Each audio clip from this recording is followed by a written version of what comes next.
Welcome to Rugby Chat for yet another year. Welcome to ODT Rugby Chat for another week. Look, I've had all sorts of drama this week. I've had 4 or 5 clubs turn me down viciously. I hear the Zingaree boys aren't talking to me at all. I've rang their coach, I've rang their manager, I've rang their club captain. Wouldn't want to turn up tonight. The referees turned me down mainly because they were in Nashville. So we're that desperate tonight. We've had to talk. We've actually brought in Matt Holdridge, who is the chairman of Football South. We're going to talk about FIFA and how they're ruining club rugby in Dunedin coming up. But I've also got Rahul, who's the coach of varsity, and they're playing the big game against Harbour this weekend. So welcome along, lads. Thank you. Rahul, we'll start with you. Now, I always felt it was a big ask bringing in the Auburn Terror as your assistant coach this year. So how many times has he stormed out? No, none so far actually. No, he's been pretty good. Has he been good? Yeah, he's been pretty good. He's a good man to have on board. Lots of experience, and it's been good to bounce some ideas off him. And the boys love him. So he gets down. Being a typical redhead, he gets down in the mouth a lot. You know, when things aren't going that well. When you're going through that spat of losses, how is he coping with that? Oh no, he's pretty upbeat. A few words here and there, but we'll keep those behind closed doors. But right. No, so he's going pretty well. So, yeah. He's had a lot of coaching experiences, you know, Yeah, and that'll be helping you, especially with a reasonably young side. Well, you're not that young, though, to be perfectly honest. Oh, pretty young. Yeah, sort of a few new boys from the Colts. Most of the boys sort of under 22. So, mate, your background in rugby, tell me about that. You've been at varsity coaching for a few years now. Yeah, I have. Yeah, I came down to Dunedin a few years back, and then got a few injuries and stopped playing. Then just by chance, actually, just got involved with varsity. Through the women's team, and then just sort of went through the Colts. Varsity women's, and you've gone all the way to Prems. Yeah, so I had the Colts for a couple of years, and right. That went pretty good, and then jumped up with Heidi last year. And now you've taken over. You're the man. Yeah. Well, we better bring in, I can't believe we're talking about soccer. Well, yeah. But here we are. We are talking about soccer. Football. We've got Matt Holdridge here, who does nothing at the ODT, by the way, spends all his time working on soccer or football. So, mate, so what's your relationship with Sepp like at this stage? You and Sepp, are you reasonably tight? Look, I've never actually met Sepp Blatter, but I would imagine at the moment he's very busy because they've got their Congress fairly soon. When do they do the big vote? I think it's the 29th of May, and hopefully he gets in. So from a New Zealand perspective, do we want him in? We do, absolutely. We're part of that way we get lots more bribes? We'll hopefully get a lot more investment right. into New Zealand. We're part of Oceania, and he's been really supportive of this part of the world over the last 10 years, and there's been a lot of investment. So we'll be, as part of our legacy for the FIFA Under-20, we're looking at home of football in Dunedin. So hopefully they'll potentially invest in that. So I mean, obviously from I'm trying to show you how my breadth of knowledge here. Yeah. Rather, just come in if you like to talk about football. But I understand that if Sepp gets back in, I understand Oceania are hoping that they can have direct entry to the World Cup. Is that sort of one of the payoffs for them? Yeah, well, I mean, they've been advocating for that for a long time. Yeah. So it's sort of nothing will change there. But if we can get a direct entry, and that'll be amazing. I mean, financially, when New Zealand got into the World Cup in South Africa, that was worth $10 million to New Zealand football. Right. So I mean, that's and you guys all got a share of that. Yeah, well, like the Brazilian World Cup last year, the 202 member nations from of everyone from ourselves, Fiji, we all got a share of $260 million equal share. Right. So we got the same as Germany. Right. Oh, okay. Yeah. Oh, that's interesting. Well, Matt, we will come back to you because there's lots to talk about. There's lots of drama going on with this whole FIFA thing. Look, you've had a tough run to start, Rahul, to be perfectly honest. You had a lot of injuries early on. When I was talking to the Auburn Terror, you've had a lot of injury problems. And then you had your guys away to New Zealand universities. You had one guy tied up with New Zealand Colts. And you were sort of on a bit of a downward slide there for a while. I didn't like you were going to make the top 4, but how you've obviously regrouped. Yep. Is everybody back on deck? Yeah, almost everyone. We've still got a few injuries. Obviously, Josh Dixon's out for a while. Tell me about let's stop right there. Let's talk. Look, I've heard lots of rumours. It got dispelled by who dispelled that for me the other week? Corey Brown tried to dispel it for me. I said he wasn't playing for varsity this year. He wasn't playing for Otago. He's now a Highlanders player. You know, the boys don't see him again. He's told me that's not right. He'll be back playing for varsity soon. Is this hopefully. Right? I'm hopeful. Yeah. What's wrong with him?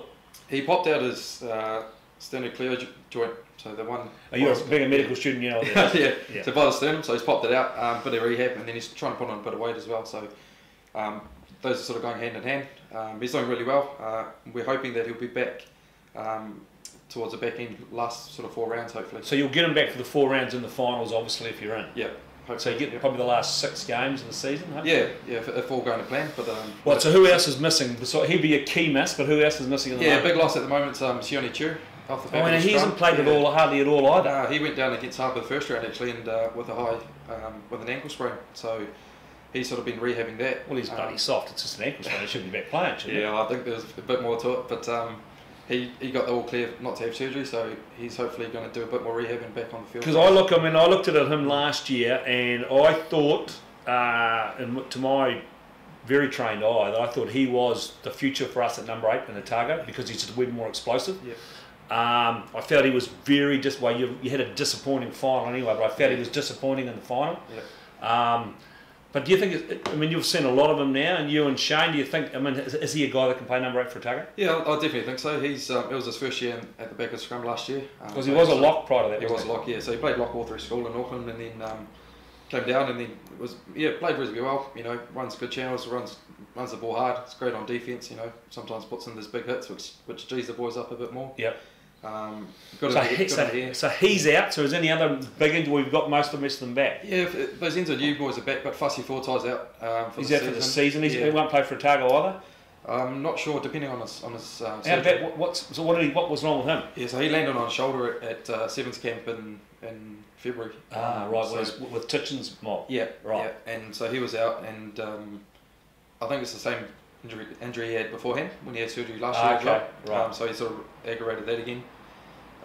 Steve Fenimore's had a head knock against Green Island, so he's out for a couple of weeks. And then we just got a couple of flankers. Nick O'Connell, he played open side for us in the final last year. He's a good player. So he's out too at the moment. Yeah, he's got a bit of a head knock, but hopefully he'll be back in a couple of weeks as well. Right. But those NZU boys are back and the 20s boys are back, which will help. Yeah. Well, mate, Matt, we'll bring you back in. So look, I'm hearing all sorts of rumours about how many rugby grounds are being cancelled because of FIFA. Now, how many rugby grounds are officially out? Most of the varsity grounds I hear are out. Yeah, well, it's a double-edged sword actually. I should put it in context because we're grooming these pitches, they're up to FIFA standards and everything in the FIFA world. So which pitches are they? So you've got where the Highlanders and Otago train. So that's been for football since the beginning of April. We've been preparing it out the back, behind the cricket. The oval they normally train. So they're doing that pitch up. Yeah, and then we've got the Highlanders other pitch that we spent a lot of money on that.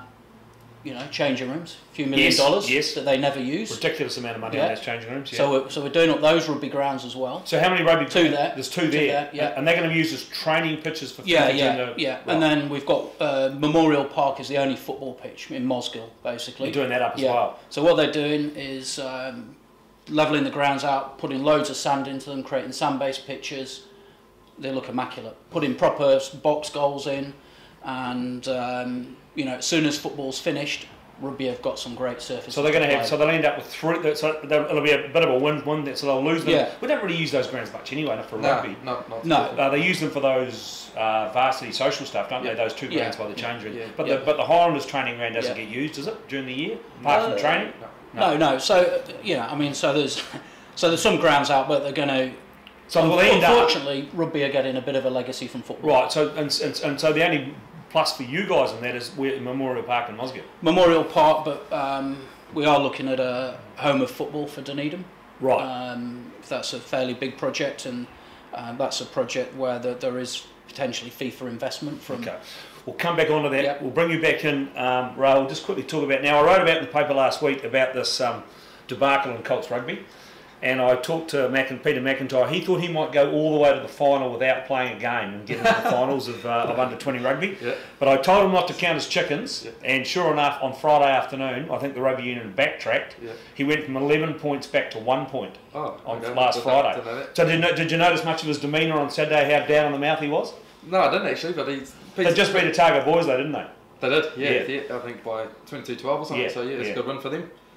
Their first one of the season. Yeah, it's good to get on the board. Yeah. They were pretty happy about that. But Pete's a good man again, and you know, he's pretty jovial and he fires those boys up. So, yeah. Yeah, well, obviously they had a tough start to the season, but then all of a sudden they got gifted 11 points last Wednesday, and of course then they lost them all on Friday, thanks to Dunedin Club will put it a protest, but don't take that back to them. So I felt that the whole thing was Mickey Mouse, and it's, again, there's no winners and losers when you lose a game, when you lose a team out of one grade going back to another grade.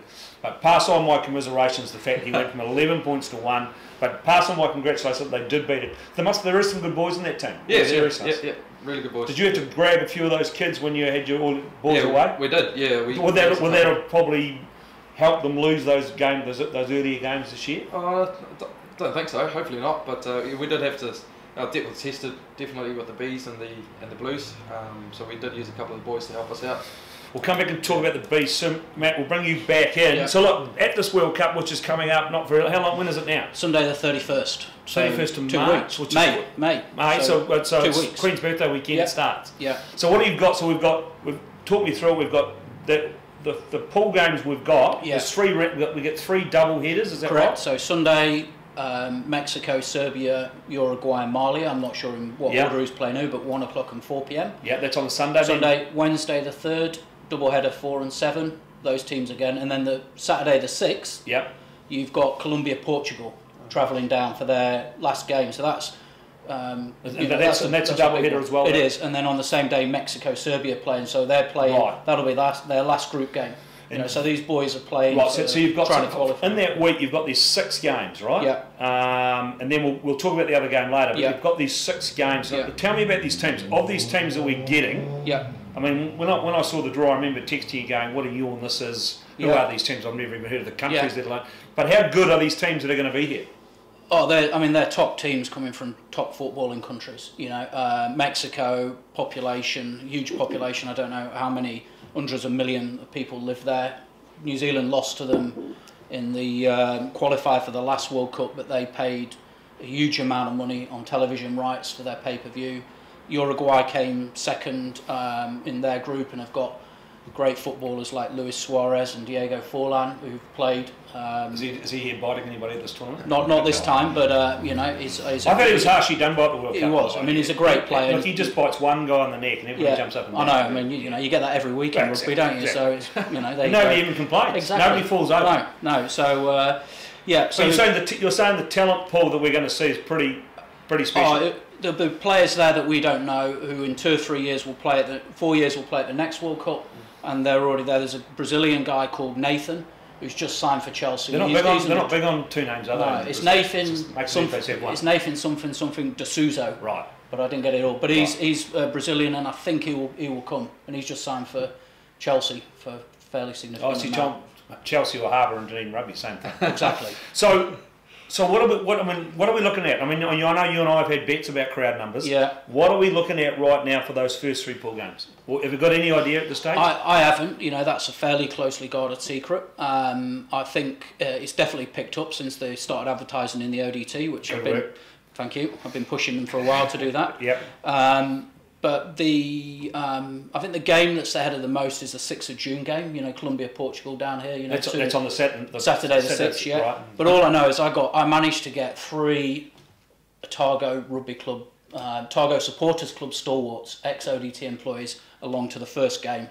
You've got Lee Ashton and his 2 cronies, Neil Washington and Ken Dowdle. Right. They're going. So if I can get 3 rugby guys to go on the first day, and I know you're going. I'm going. I'm looking forward to it. So all it needs is everyone else, as they always do in Dunedin. They're always last minute, but we support sport. Right. So okay, mate. We'll come back to that. We'll talk about that last game. So look, you got a big game this weekend. Yep. So you are, I think, only 1 point out of the 4 right now. You've come back from nowhere over the last 2 or 3 weeks. So you're playing Harbour. Now Harbour are that team right now. They're on fire. I think now they can stay injury free. I've got them winning this competition. Yep. So how do you stack up this weekend? Yeah, I think we go good. We know Harbour going to be strong in the forwards. Got a set piece. We sort of been looking to combat that. The boys are ready for a challenge. It's good to have, it's a bit of a boost getting those NZ Uni boys and those 20 boys back. And you're playing at home, that'll help you? Yeah, playing on our track, which is always going to be good. Not playing out of the lobster pot, just too hard. No, not this time of the year. It'd be bit difficult. All those six-toed individuals down there. Well, boys, we better quickly move on to the Form 15. I've got a few changes to make, not a lot. Had a massive disaster with this last week and lost my whole forward pack, but I think I've got them back up. We'll start with I'm making a couple of changes in the backs. I'm dumping Thomas Johnson from Zingaree, just for no reason, even though they won. But I think Josh Casey deserves a run from Tyree. I've seen this kid play. Yeah, he's playing well. Yeah. I see he's been added to the Otago squad. He's pretty good, and I felt that somebody had to go in the. I can't remember which one of these guys I'm actually dropping. I'm dropping Lockie Moore, and I'm bringing in Shannon Young from Tyree because he played his 100th game a week or so ago, so he deserves a go.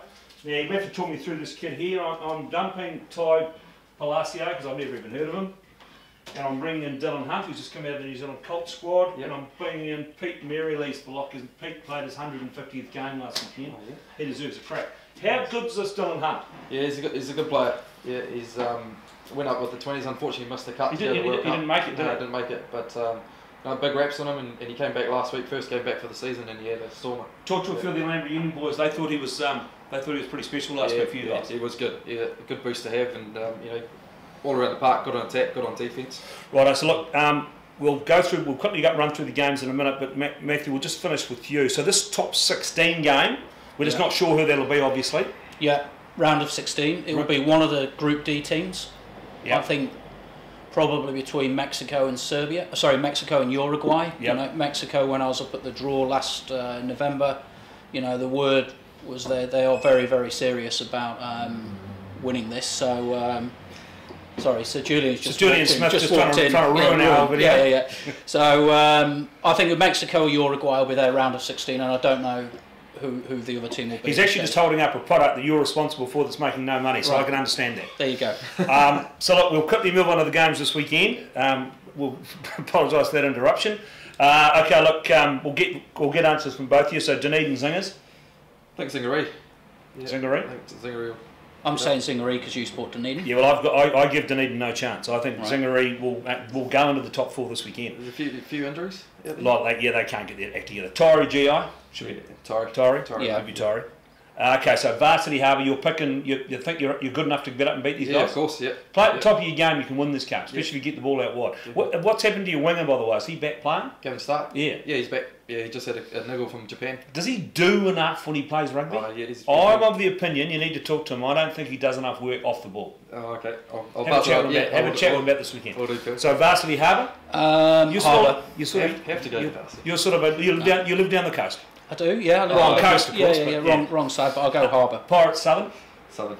Yeah. Going Southern? Lost 200, isn't it? He can't be far away. So, yeah. You reckon it could be 200? Yeah. Yeah, Southern, yeah. And Kike AU?